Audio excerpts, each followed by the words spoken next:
Hello welcome दोस्तों, स्वागत करता हूँ फिर से आप सबको आपके अपने इस चैनल में। तो गाइस जिस वीडियो के अंदर हम डिटेल्स में डिस्कस करेंगे बिटकॉइन के बारे में, साथ ही हम यहाँ पर डिटेल्स में बात करेंगे कुछ जैसे ऑल्ट कॉइन्स के बारे में,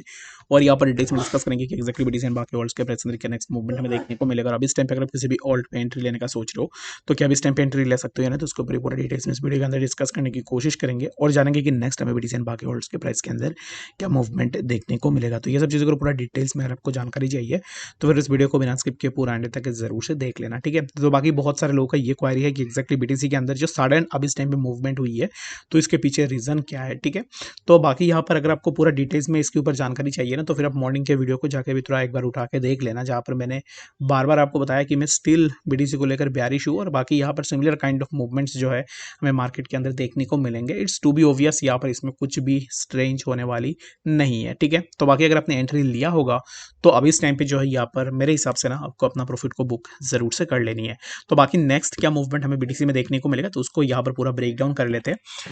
सबसे पहले तो यहाँ पर इसी पर्टिकुलर जोन को अगर आप देखोगे तो जहाँ पर एक अच्छा खासा यहाँ पर हमें रिजेक्शन प्रीवियसली देखने को मिला जो कि 26,273, ठीक है। तो इसी जोन को मैं सबसे पहले यहाँ पर मार्क करके आपको दिखा देता हूँ कि इसी जोन पे हमें प्रीवियसली एक बार ऑलरेडी रिजेक्शन देखने को मिला। एंड पहले जब हमने यहाँ से रिजेक्शन लिया था तब हमारे यहाँ पर प्राइस के अंदर एक रिएक्शन भी देखने को मिला था, जो कि आप इसी पर्टिकुलर जोन पे देख सकते हो, ठीक है। तो ये जो कॉनिकल शेप है यहाँ पर मैंने आपको दिखाया हुआ है कि ऑलरेडी यहाँ से इसी पर्टिकुलर जोन से प्रीवियसली हमें रिजेक्शन देखने को मिला। तो after taking rejection from that zone यहाँ से हम बहुत ज़्यादा नीचे आए थे, जो कि हमारे प्राइस 25,600 के आसपास आया। एंड अगेन यहाँ पर जो है हमें साइडवेज कंसोलिडेशन के बाद प्राइस के अंदर एक ड्रॉप डाउन देखने को मिला। तो अब इस टाइम पे जो मूवमेंट हुआ है तो इस मूवमेंट के पीछे क्या रीज़न है उसके ऊपर मैं आ रहा हूँ। तो फिर अब इस टाइम पे देखोगे तो कल यहाँ पर प्राइस ने इसी जोन का ब्रेकडाउन किया था जो कि एक्सपेक्टेड था। यहाँ पर ब्रेकडाउन होने के बाद डायरेक्टली प्राइस ने इसी जोन को आके अप्रोच किया, जहाँ पर प्रीवियसली ऑलरेडी यहाँ पर जो है वीक में हमें सपोर्ट देखने को मिला था ट्रेंड लाइन पे, ठीक है। तो after taking support over the week यहाँ से हमें प्राइस के अंदर फर्दर मूवमेंट देखने को मिला। एंड अगेन प्राइस ने इसी जोन को रिटेस्ट किया, और ये जो रिटेस्ट था इस रिटेस्ट में अगर आप देखोगे तो जो कैंडल का जो वीक है ना, यहाँ पर एक अच्छा खासा ऑर्डर ब्लॉक हमें देखने को मिला, यानी कि आप इसको जो है एक बाइंग ब्लॉक जो है इसको कंसिडर कर सकते हो, क्योंकि इसी ब्लॉक के अंदर ही हमें प्राइस के अंदर एक अच्छा खासा इंपल्सिव मूव देखने को मिला। उसके बाद प्राइस ने एक साइडवेज मूव लगाई, और ये जो यहाँ पर प्राइस ने जो यहाँ पर स्ट्रक्चर बनाया, इसी स्ट्रक्चर से ही प्राइस ने यहाँ से कंफर्मेशन ली कि हम यहाँ से ऊपर की तरफ जा रहे हैं, ठीक है। तो सिमिलर काइंड ऑफ मूवमेंट हमें देखने को मिला, और उसके बाद प्राइस यहाँ पर जो है इस टाइम पे जैसे कि यहाँ पर अगर आप देखोगे तो प्राइस कंसोलिडेट हो रहा था, एकुमुलेशन हमें देखने को मिली beyond this trend line resistance, जहाँ पर हमें प्रीवियसली एक अच्छा सा ट्रेंड लाइन से रिजेक्शन देखने को मिला था, और यहाँ से प्राइस ने एक मूवमेंट ली। But the important thing is that कि यहाँ से क्यों प्राइस के अंदर मूवमेंट हुई है, तो फर्स्ट थिंग इज दैट कि अगर आप देखोगे जहाँ पर लिक्विडेशन है, जहाँ पर लिक्विडेशन बहुत ज़्यादा है, वहाँ पर प्राइस उस जोन को जाके इजीली टच करता है। जैसे कि आपने देखा होगा कि लास्ट टाइम भी मैंने आपको बताया था कि ये जो जोन है इसी जोन को आइसोलेशन में रख के बहुत सारे लोग यहाँ पर अपना लॉन्ग पोजीशन लेने की कोशिश करेंगे। रीजन बिंग लोगों को ऐसा लग रहा था कि एक्जैक्टली यहाँ से प्राइस ऊपर जाएगा, बट यहाँ पर प्राइस ने थोड़ा मैनिपुलेट किया लोगों को। आफ्टर दैट मैनिपुलेशन यहाँ से प्राइस के अंदर हमें एक ड्रॉप डाउन देखने को मिला, और ये जो ड्रॉप डाउन हुआ था इसी पर्टिकुलर ड्रॉप डाउन में अगर आप देखोगे तो लिक्विडेशन हमें बहुत ज़्यादा देखने को मिली, और प्राइस ने इसी जोन को फील किया जहाँ पर मान लो कि आपका लिक्विडेशन इसी पर्टिकुलर जोन के आसपास था, तो इसी पर्टिकुलर जोन को हिट किया, एंड अगेन यहाँ से प्राइस तुरंत ऊपर की तरफ निकल गया, ठीक है। तो अब इस टाइम पे नेक्स्ट हम क्या यहाँ से एक्सपेक्टेशन करेंगे, तो नेक्स्ट एक्सपेक्टेशन हमारे लिए यही रहेगा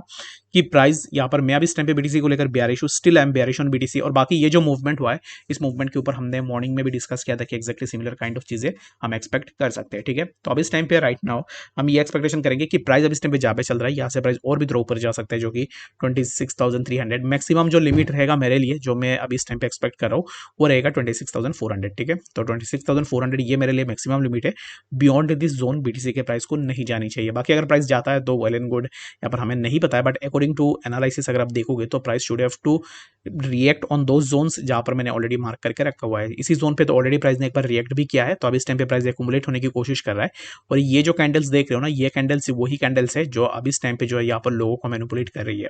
बहुत सारे लोग यहाँ से लॉन्ग लेने की कोशिश भी करेंगे, बट यहाँ पर एट लास्ट हमें प्राइस के अंदर कुछ इस तरीके से ड्रॉप डाउन देखने को मिलेगा, जो कि 25,614, एंड लेटर हमें प्राइस जो है यहाँ से और भी थोड़ा नीचे देखने को मिलेगा। तो मेरे हिसाब से अब इस टाइम पे राइट नाउ यहाँ पर अगर आप ऐसे सोच रहे हो कि मार्केट बुलिश हो चुका है और बीटीसी में अगर आप लॉन्ग के लिए जा रहे हो, तो आई थिंक सो कि यहाँ पर जो है ये कोई गुड डिसीजन नहीं है। बाकी I am no one to suggest you where to invest and where not to, but अभी इस टाइम पे जो मेरा ओपिनियन है वो मैं आपके साथ शेयर कर रहा हूँ। बाकी अगर आपको मेरे ओपिनियन पसंद आए तो फिर मुझे कमेंट सेक्शन में जरूर से बता सकते हो। बाकी जो भी आप डिसीजन ले रहे हो it will totally depends on your own opinion, ठीक है। बाकी आप जो भी अपने पैसे लगा रहे हो वो आप अपने एंड से भी जरूर से देख लेना। The next thing is that कि अब इस टाइम पे जैसे कि मैंने ऑलरेडी इस चीज को प्रेडिक्ट किया है ना कि एक्जैक्टली क्या मूवमेंट हम यहाँ से एक्सपेक्ट करेंगे।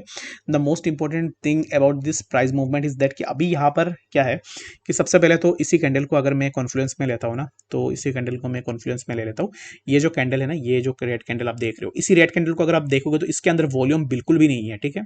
तो इतनी कम वॉल्यूम में ऐसे कैंडल कैसे बन सकती है। तो अब इस टाइम पे जो है यहाँ पर मैनिपुलेशन होगा इसी पार्टिकुलर जोन पे, क्योंकि लोगों का इमोशन बहुत ज्यादा इसी पार्टिकुलर जोन के आसपास है, ठीक है। कोई ऐसा सोच रहा है कि यहाँ से ब्रेकआउट लेके प्राइस रॉकेट की तरह ऊपर भागेगा, कोई ऐसा बहुत सारे लोग ऐसे भी है जो अब इस टाइम पे ऐसे सोच रहे हैं कि यहाँ से प्राइस नीचे आएगा। बट यहाँ पर maximum number of people are there जिनको लगता है कि प्राइस यहाँ से बहुत ज्यादा ऊपर जाएगा, ठीक है। तो बाकी मैंने आपको बता दिया कि एक्जैक्टली अब इस टाइम पे मैं क्या सोच रहा हूँ एंड मेरा मैक्सिमम लिमिट क्या है बीटीसी को लेकर। बाकी आपका सिमिलर काइंड ऑफ कोई भी ओपिनियन है तो फिर मुझे कमेंट सेक्शन में जरूर से बता देना। और बाकी यहाँ पर किसी भी ऑल्ट के ऊपर मैं बात नहीं कर रहा हूँ, रीजन बिंग अब इस टाइम पे बात करना पूरा वेस्ट है, क्योंकि बाकी जितने भी ऑल्ट्स को देखोगे हर एक ऑल्ट के प्राइस के अंदर सिमिलर काइंड ऑफ मूवमेंट्स ही हमें देखने को मिल रहे हैं। तो बाकी कोई भी डाउट होगा किसी भी कॉइन के ऊपर आपको डिटेल्स में जानकारी चाहिए, कमेंट सेक्शन में जरूर से बता सकते हो ताकि मैं नेक्स्ट वीडियो के अंदर जरूर से उन कॉइन्स के ऊपर भी डिस्कस कर पाऊँ, ठीक है। तो वो टीआरबी के ऊपर मैं आपको यही बोलूंगा कि टीआरबी अब इस टाइम पे बुलिश है। टीआरबी के लिए ना ऑलरेडी अगर आप देखोगे तो जब टीआरबी के अंदर कोई भी मूवमेंट नहीं थी तब मैंने टीआरबी के अंदर लॉन्ग पोजीशन का स्टार्टिंग किया था, ठीक है। तो अब इस टाइम पे देखोगे तो जहाँ पर मैंने लॉन्ग किया था ना, तो समवेयर अराउंड यहाँ पर कहीं भी मैंने अपना लॉन्ग पोजीशन ओपन किया था शायद, ठीक है। 29 अगस्त नहीं, उसके बाद मैंने यहाँ पर अपना लॉन्ग पोजीशन स्टार्ट किया था, समवेयर अराउंड यहाँ पर कहीं भी होगा। तो अब इस टाइम पे देखो तो टीआरबी ऑलरेडी एक अप ट्रेंड में है और मेरे हिसाब से ना टीआरबी के प्राइस के अंदर फर्दर हमें और भी मूवमेंट देखने को मिल सकता है। तो ये एक लॉजिक की बात है और कॉमन सेंस की बात है कि एग्जैक्टली अब इस टाइम पे क्यों प्राइस ऊपर जा सकता है। बाकी अगर आपको ये चीज़ें डिटेल्स में जानना है तो कमेंट सेक्शन में बता देना, मैं नेक्स्ट वीडियो के अंदर डिटेल्स में उसके ऊपर भी बात करूंगा, ठीक है। बाकी इस वीडियो के लिए फिलहाल इतना ही, मिलेंगे नेक्स्ट अपडेट्स के साथ, तब तक के लिए गुड बाय।